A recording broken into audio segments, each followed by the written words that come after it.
வணக்கம் ஃப்ரெண்ட்ஸ். இப்போ அடுத்து என்ன பார்க்க போகிறோன்னு பார்த்தீங்கன்னா, கிட்டை வந்து லோக்கல் டெஸ்க்டாப்லேயோ லேப்டாப்லேயோ எப்படி யூஸ் பண்ணுறது அப்படின்னு பார்க்க போகிறோம். ஸோ ரிமோட்டில் பண்ணுறதுக்கு நம்ம ஈஸியாக பண்ணிட்டோம் இல்லையா, github.comல போய்ட்டு ஒரு அக்கௌண்ட் க்ரியேட் பண்ணிட்டோம். ஸோ அது ஈஸி. சர்வரில் பண்ணுறது ரொம்ப ஈஸி. இப்போ கிளையண்ட்டில் பண்ணணும் அப்படின்னா அப்ளிகேஷன் தேவை அதுக்கு.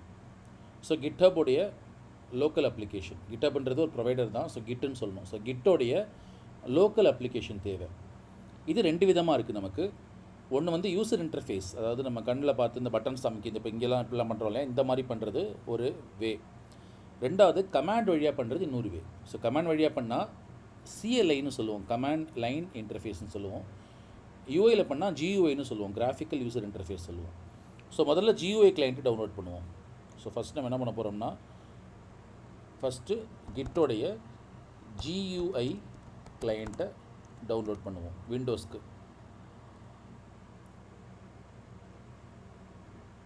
இருக்கு இல்லையா கிட்டோடைய கிளைண்ட்ஸ். ஸோ GUI கிளைண்ட் இருக்குது, இல்லை விண்டோஸ் டிஃபால்ட்டாக செலக்ட் ஆகிருக்கு. ஸோ இங்கே நிறையா கிளைண்ட் காட்டுது. பொதுவாக எல்லோரும் பயன்படுத்துகிறது GitHub டெஸ்க்டாப்பையும் சோர்ஸ் ட்ரீயும் தான். பட் சோர்ஸ் ட்ரீ என்ன வேணால் லைசன்ஸ் வாங்கணும், காசுக்கு, ஃப்ரீ கிடையாது. But GitHub desktop free, okay, யார் வேணால் யூஸ் பண்ணிக்கலாம். ஸோ GitHub டெஸ்க்டாப் நம்ம யூஸ் பண்ணிப்போம். ஸோ டவுன்லோட் ஃபார் Windows 64 வருது இல்லையா, இதை கிளிக் பண்ணிங்கன்னா டவுன்லோட் ஆகிடும். இது GitHubே கொடுக்குறான். ஸோ GitHubடைய கிளைண்ட்டு. ஸோ EXE ஆகிட்டுருக்கு. இதே மேக்குக்கு அதுக்கெலாம் வேணும்னா நீங்கள் கிளிக் பண்ணிக்கலாம். நம்ம மேக்கு லினக்ஸ்லாம் தனியாக ஒரு வீடியோவில் பார்ப்போம். இப்போ விண்டோஸ் மட்டும் முதல்ல பார்த்து முடிச்சிருவோம். ஸோ EXE டவுன்லோட் ஆகிடுச்சு இல்லையா, இதை நம்ம இன்ஸ்டால் பண்ணுவோம்.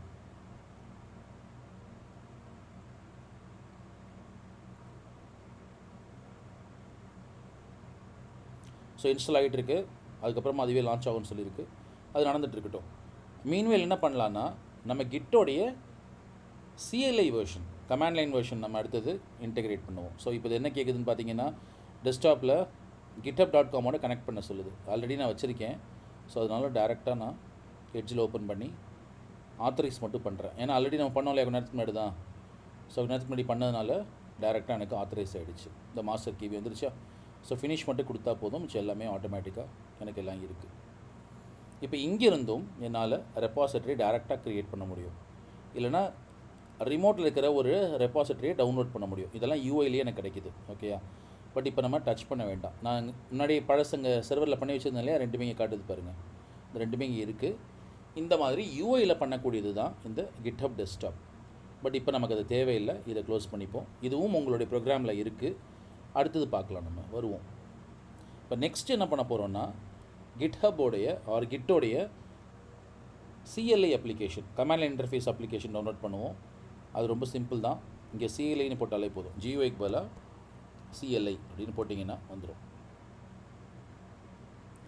ஸோ டவுன்லோட்ஸில் போயிட்டு, ஓகே, கீழே கொடுத்துருப்பாங்க. இது GUI இல்லையா, இதுதான் CLI. ஸோ CLI வந்து மொட்டையாக தான், எதுவும் அந்த மாதிரி GUI மாதிரி ஸ்பெஷலாக இருக்க மாட்டாங்க. டிஃபால்ட் டவுன்லோடாக வந்திருக்கு இல்லையா. இதுலேயும் பார்த்தீங்கன்னா மேக்கு, விண்டோஸ், லினக்ஸ் எல்லாமே இருக்குது. நம்ம ஃபஸ்ட்டு விண்டோஸ்க்கு டவுன்லோட் பண்ணுவோம். ஸோ விண்டோஸில் பொதுவாக நம்ம முன்னாடியே சொல்லிவிட்டேன், நம்ம ஒர்க் பண்ண போகிற ப்ரோக்ராம்ஸ் எல்லாமே 64 பிட் மட்டும் தான் சப்போர்ட் பண்ணும். அதனால் 64 பிட் மட்டும் டவுன்லோட் பண்ணிக்கோங்க. உங்கள்கிட்ட 32 பிட் சிஸ்டம் இருந்ததுன்னா, நம்ம அடுத்து பார்க்க போகிற நிறைய அப்ளிகேஷன்ஸ், முன்னாடி பார்த்தா MongoDB உட்பட எதுவுமே சப்போர்ட் பண்ணாது. ஸோ அதனால் முடிஞ்ச வரைக்கும் 64 பிட்லேயே ஒர்க் பண்ணிக்கோங்க. இன்னொரு விஷயம், இங்கே 2 ஆப்ஷன் கொடுத்துருக்கான். ஒன்று இன்ஸ்டாலர் கொடுத்துருக்கான், ஒன்று தம் ட்ரைவ் கொடுத்துருக்கான். தம் ட்ரைவ்னா pen drive version. Okay, pen drive version download பண்ணால் என்ன பிரச்சனைனா, நீங்கள் பார்த்து செட் பண்ணணும், கான்ஃபிகர் பண்ணணும், எல்லாம் செட் பண்ணணும். அது கஷ்டம் கிடையாது. இப்போ நாங்களாம் டக்குன்னு பண்ணிவிடுவோம். உங்களுக்கு முதல்ல நீங்கள் பண்ணுறனால கஷ்டமாக இருக்கும். ஸோ நீங்கள் என்ன பண்ணுங்கள், செட்டப்பே டவுன்லோட் பண்ணிக்கோங்க. அப்படின்னா ஈஸியாக இருக்கும் உங்களுக்கு. அதுவே பார்த்துலாம் செட் பண்ணி இன்டர்ஃபேஸ்லாம் க்ரியேட் பண்ணி ஷார்ட்கட் கொடுத்து எல்லாமே அதுவே பண்ணிவிடும். அப்படின்னா உங்களுக்கு ஈஸியாக இருக்கும், வேறு ஒன்றும் இல்லை. இல்லை எனக்கு எல்லாம் செய்ய தெரியும்னா நீங்கள் போர்ட்டபிள் இது டவுன்லோட் பண்ணிக்கலாம். அன்சிப் மட்டும் பண்ணால் போதும், வேறு எதுவும் பண்ண வேண்டாம். ஆனால் என்ன அதுக்கப்புறம் பார்த்துலாம் செட் பண்ணணும். ஸோ CLIயும் நம்ம இப்போ இன்ஸ்டால் பண்ணிவிடுவோம்.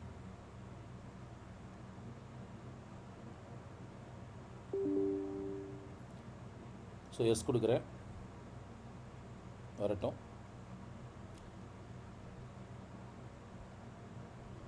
ஸோ இங்கே போய்ட்டு நெக்ஸ்ட்டு, இதெல்லாம் நம்ம வந்து பெருசாக மாற்ற போகிறதில்ல, இது ஃபைன் தான். ஸோ அதனால் நெக்ஸ்ட் கொடுத்துட்றேன்.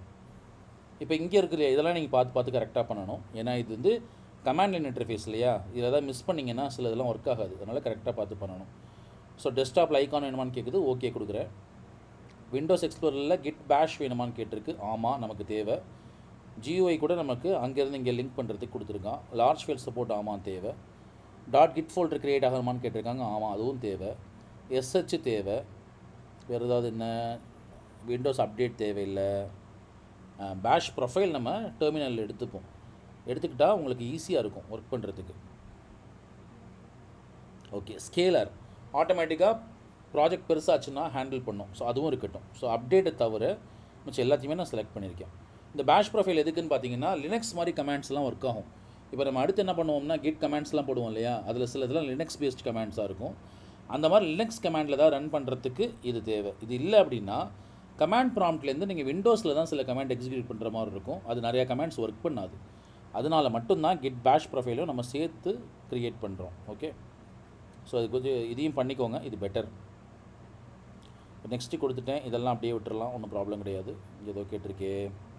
ஓகே, ஸ்டார்ட் மெனுவில் ஓகே அது இது நீங்கள் டிக் பண்ணிட்டீங்கன்னா ஸ்டார்ட் மெனுவில் க்ரியேட் ஆகாது, டிக் பண்ணாமல் இருக்கும். ஸோ க்ரியேட் ஆகிடும். அப்புறம் யூஸ் விம்னு இருக்கு இல்லையா, விம்ன்றது அன்றைக்கி நான் VA எடிட்டர் பற்றி சொல்லியிருக்கேன் இல்லையா, நோட் பேட் மாதிரியே இது வந்து ஒரு எடிட்டர். ஸோ நோட் பேட் எப்படி விண்டோஸில் யூஸ் பண்ணுறோமோ அந்த மாதிரி லினக்ஸ் மேக் இங்கெல்லாம் வந்து VA எடிட்டர் யூஸ் பண்ணுவோம். இது வந்து ஒரு எடிட்டர் தான், கமாண்ட் லைன்லேயே இதை எடிட் பண்ண முடியும். அதான் டிஃபால்ட்டாக கிட்டோடைய டிஃபால்ட் எடிட்டர். வேறு ஏதாவது வேணும்னா நீங்கள் அதை கிளிக் பண்ணிக்கலாம். இப்போ notepad plus visual studio கூட இது வேணால் பண்ணிக்கலாம். நான் விம்மே உங்களுக்கு காட்டுறேன். ஏன்னா கஷ்டமான விஷயத்தை நான் உங்களுக்கு காட்டிட்டேன்னா ஈஸியான விஷயங்கள்லாம் நீங்களே ஈஸியாக பண்ணிக்கலாம். இதுதான் கொஞ்சம் கஷ்டம், அதனால் இதை நான் செலக்ட் பண்ணியிருக்கேன். நெக்ஸ்ட்டு கொடுக்குறேன். இப்போ அடுத்தது சில விஷயங்கள்லாம் கேட்குது. இனிஷியல் பிரான்ச் முதல்ல வந்து எது வேணும் அப்படின்னு கேட்குது. இதெல்லாம் இப்போ நான் உங்களுக்கு சொல்லலை, நம்ம கிட் கமாண்ட்ஸ் பார்க்க ஆரம்பிப்போம். அப்போ நான் டீட்டெயில்டாக எக்ஸ்பிளைன் பண்ணுறேன். இப்போதைக்கு நீங்கள் என்ன பண்ணுங்கள், லெட் கிட் டிசைட் அப்படின்றத அப்படியே விட்டுருங்க, வேறு எதுவும் மாற்ற வேண்டாம். இப்போது இங்கே 3 சாய்ஸ் இருக்கு இல்லையா உங்களுக்கு, use git from git bash, git from command line and also from third party, git and option Unix command from command prompt. என்ன சொல்கிறான் அப்படின்னா கிட் அவனுக்கு பார்த்து எங்கேருந்து செட் ஆகணும், தேர்ட் பார்ட்டி அப்ளிகேஷன் வந்தாலும் கால் ஆகணுமா, கமாண்ட் லைன் இருந்தாலும், இது ரெண்டுமே இருக்குது. CLIயும் கொடுத்துருக்கான், GUIயும் கொடுத்துருக்கான். இதுதான் பெட்டர். ஸோ அவனுமே ரெக்கமெண்டட் போட்டிருக்கான் இல்லையா, ஸோ ரெக்கமெண்டட் ஆப்ஷனை யூஸ் பண்ணிக்கோங்க. அப்புறம் உள்ளேயே ஓப்பன் SSH, இது எதுக்குன்னு பார்த்தீங்கன்னா அடுத்து நம்ம கிட்டு யூஸ் பண்ணும்பொழுது ரிமோட் சர்வர் கனெக்ட் பண்ணுறதுக்கு SSH கமாண்ட்ஸ் யூஸ் பண்ணுவோம். ஓகே, அதுக்காக தான். ஸோ கிட்டோடையே இருக்கிற ஓப்பன் SSH ஓகேன்னு சொல்கிறேன். இப்போ சில பேர்லாம் வெளியே தனியாக வச்சுருப்பாங்க, அதை யூஸ் பண்ணுவாங்க. அது நமக்கு தேவையில்லை, நமக்கு இது மட்டுமே போதும். அதே கான்செப்ட் தான். இந்த சர்டிஃபிகேட்ஸ்லாம் நிறையா இருக்கும். ஓகே, செக்யூர் ட்ரான்ஸ்ஃபர் பண்ணுறதுக்கு உங்கள் லோக்கல் லேப்டாப்பில் டெஸ்க்டாப்லேருந்தோ ரிமோட் சர்வருக்கு பண்ணுறதுக்கு சர்டிஃபிகேட்ஸ் தேவை. அதுக்கான விஷயங்கள்லாம் டிஃபால்ட் இருக்கிறத யூஸ் பண்ணிக்கிட்டுமா, இல்லை வேறு ஏதாவது விண்டோஸோடது இன்டர்னலாக யூஸ் பண்ணணுமான்னு கேட்குது. அதையும் டிஃபால்ட்டே விட்டுருங்க. இப்போதைக்கு நீங்கள் ஃபஸ்ட் ஆப்ஷனே செலக்ட் பண்ணிக்கோங்க.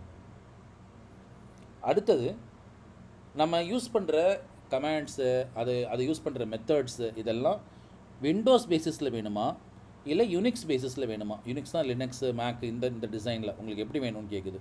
இப்போ என்ன பிரச்சனை அப்படின்னு பார்த்தீங்கன்னா, கிட்டு முன்னாடியே சொன்னேன் இல்லையா, லினக்ஸு பேங்க் லினக்ஸு யூனிக்ஸ் மேக்கை பேஸ் பண்ணுது. ஸோ பொதுவாகவே அதில் ஒர்க் பண்ணுறவங்க முக்கால்வாசி பேர் அந்த மாதிரி சர்வர்ஸில் தான் ஒர்க் பண்ணுவாங்க. நம்ம விண்டோஸில் ஒர்க் பண்ணும்பொழுது சில என்கோடிங் ஃபார்மேட்ஸ்லாம் மாறும். ஓகே, அதனால தான் முக்கால்வாசி யூனிக்ஸ் ஸ்டைலில் தான் ஒர்க் பண்ணுவோம் எல்லாருமே. பட் உங்களுக்கு யூனிக்ஸ் அந்தளவுக்கு ஐடியா இருக்காததுனால உங்களுக்காக நான் அந்த விண்டோஸ் செலக்ட் பண்ணுறேன். பட் இதான் ரெக்கமெண்டட். பட் உங்களுக்காக என்ன பண்ணுறேன், விண்டோஸ் ஸ்டைலே நம்ம ரன் பண்ணுவோம். உங்களுக்கு இதை புரிய வைக்கிறேன். ஏன்னா உங்கள்கிட்ட லினக்ஸ் கண்ட்ரோல் இருக்காது, ப்ளஸ் ஒர்க் பண்ணியிருக்க மாட்டீங்க. ஸோ கமாண்ட்ஸை மட்டும் லினக்ஸ் மாதிரி பார்த்துப்போம். உள்ளே இருக்கிற என்கோடிங் ஸ்டைல்லாம் விண்டோஸ் மாதிரியே இருக்கட்டும். ஓகே, மேக்கோ லினக்ஸோ யூஸ் பண்ணுறவங்க இதை செலக்ட் பண்ணணும், விண்டோஸ் யூஸ் பண்ணுறவங்க இதை செலக்ட் பண்ணணும். ஓகே, அடுத்தது நம்ம முன்னாடி புட்டின்னு சொல்லுவோம். PUTTYன்னு ஒரு டெர்மினல் மாதிரி சின்னதாக விண்டோ மாதிரி வரும். இப்போ மேக்கில் பார்த்தீங்கன்னா நான் உங்களுக்கு காட்டுறேன், இந்த மாதிரி இருக்கும். இந்த மாதிரி ஒரு டெர்மினல் வரும். இதெல்லாம் வந்து லினக்ஸில் இதெல்லாம் வரும். விண்டோஸில் வந்து கமாண்ட் ப்ராம்ப்ட் மட்டும்தான். ஸோ இது கிட்ட என்ன கேட்குதுன்னா, கமாண்ட் ப்ராம்ப்டே போதுமா உங்களுக்கு, இல்லை இந்த மாதிரி MinTTY டூல் வேணுமா அப்படின்னு கேட்குது. இதை நீங்கள் யூஸ் பண்ணுறது பெட்டர். ஏன்னா ஃப்யூச்சரில் நீங்கள் ஒன்ஸ் கிட்டில் ஒர்க் பண்ண ஆரம்பிச்சப்பறம் டெர்மினல்ஸ் தான் அதிகமாக யூஸ் பண்ணுவீங்க. கமாண்ட் ப்ராம்ப்ட் அதோடைய யூசேஜை குறைச்சிருவோம். ஸோ இது அப்படியே விட்டுருங்க இப்போதைக்கு. நெக்ஸ்ட்டு இதெல்லாமே கிட்டோடைய கண்ட்ரோல்ஸ் தான். இப்போதைக்கு ஃபாஸ்ட் ஃபார்வர்டர் மர்ஜ் மட்டும் நீங்கள் செட் பண்ணிக்கோங்க. ஓகே, இதெல்லாம் நான் பின்னாடி என்னன்னு சொல்லித்தரேன். ஓகே, இது அடுத்தது எதுக்குன்னு பார்த்தீங்கன்னா, நீங்கள் ஒரு கோடை புஷ் பண்ணும்பொழுது உங்களுக்கு யூசர் நேம் பாஸ்வேர்ட் போட்டு இன்டெகிரேட் பண்ணணுமா அப்படின்ற மாதிரியான கொஷின் தான் வருது. இதுவும் நீங்கள் இப்போதைக்கு அப்படியே விட்டுருங்க. இதை மட்டும் நம்ம செக் பண்ணிப்போம்.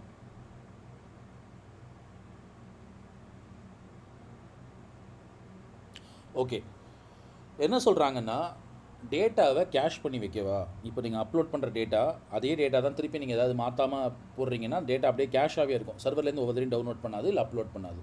ஸோ அப்ளிகேஷன் பர்ஃபார்மன்ஸ் நல்லாயிருக்கும். கேஷிங் பண்ணி டேட்டா அப்படியே ரெடியாக இருக்கும். இது எனேபிள் ஆகி இருக்கட்டும். சிம்பாலிக் லிங்க்னால் ஒன்றும் இல்லை, ஷார்ட்கட். நம்ம நார்மலாக விண்டோஸில் ஷார்ட்கட் சொல்கிறோம் இல்லையா, அந்த மாதிரி லினக்ஸில் சிம்பாலிக் லிங்க்னு சொல்லுவோம். அதான் வந்து ஆக்சுவலி ஷார்ட்கட். நார்மலி ஒரு இடத்துல டேரெக்டாக எடுக்கணும்னா நாங்கள் இந்த லிங்க் மூலமாக எடுத்துருவோம். ஸோ அந்த லிங்கேஜ் வேணுமான்னு கேட்குது. நம்ம விண்டோஸ் சிஸ்டம் யூஸ் பண்ணுறோம், லிங்க்ஸ் தேவையில்லை, ஆல்ரெடி ஷார்ட்கட்ஸ் நம்மள்ட்ட இருக்கும். இதே லினக்ஸ் சிஸ்டம்னா நாங்கள் எனேபிள் பண்ணியிருப்போம். ஸோ இதையும் அப்படியே விட்டுறலாம். நெக்ஸ்ட்டு இதெல்லாமே எக்ஸ்பெரிமெண்டல் சப்போர்ட்னு போட்டால் ஸோ யூஸ் பண்ண வேண்டாம். இதெல்லாம் யூஸ் பண்ணால் க்ராஷ் ஆகும். அதனால் தேவையில்லாமல் நமக்கு இதெல்லாம் மண்டி அடிக்க தேவையில்லை, அப்படியே விட்டுருங்க. இப்போது இன்ஸ்டால் பண்ணுங்கள். இன்ஸ்டால் ஆகுது. இப்போ நம்ம கொடுத்த கண்ட்ரோல்ஸ் நம்ம கொடுத்தோம் இல்லையா, எனேபிள் பண்ணி டிசேபிள் பண்ணலாம். அதுக்கேற்ற மாதிரி அதுக்கான டிஎல்எல் ஃபைல்ஸு, அதுக்கான இஎக்ஸி ஃபைல்ஸ்லாம் டவுன்லோட் ஆகிட்டு இருக்கு. முடிஞ்சது. இப்போது ஃபைனல் கான்ஃபிகரேஷன் பாத்தெல்லாம் செட் பண்ணிட்டாங்க, எல்லாம் முடிஞ்சது. ரிலீஸ் நோட்ஸ் பார்க்குறோமான்னு கேட்குது, தேவையில்லை. கிட் பேஷ் ஓப்பன் பண்ணிட்டான்னு கேட்குது, இதை மட்டும் ஓப்பன் பண்ணி பார்ப்போம். ஸோ எப்படி இருக்கும்னு உங்களுக்கு தெரிஞ்சுக்கணும் இல்லையா, அதுக்காக தான் ஓப்பன் பண்ணியிருக்கேன்.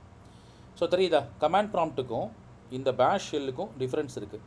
இப்போ இங்கே நான் டிஆர் கொடுக்க மாட்டேன். டிஆர் கொடுத்தாலும் ஒர்க் ஆகுது, பட் நார்மலி எல்எஸ்ன்ற கமாண்ட் தான் ஒர்க் பண்ணும்.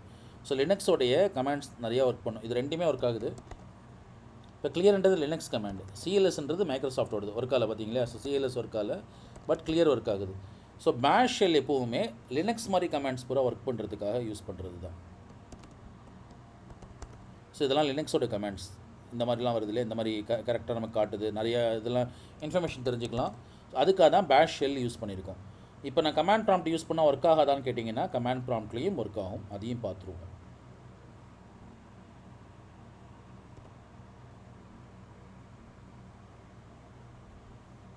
கிளிக் பண்ண முடியல.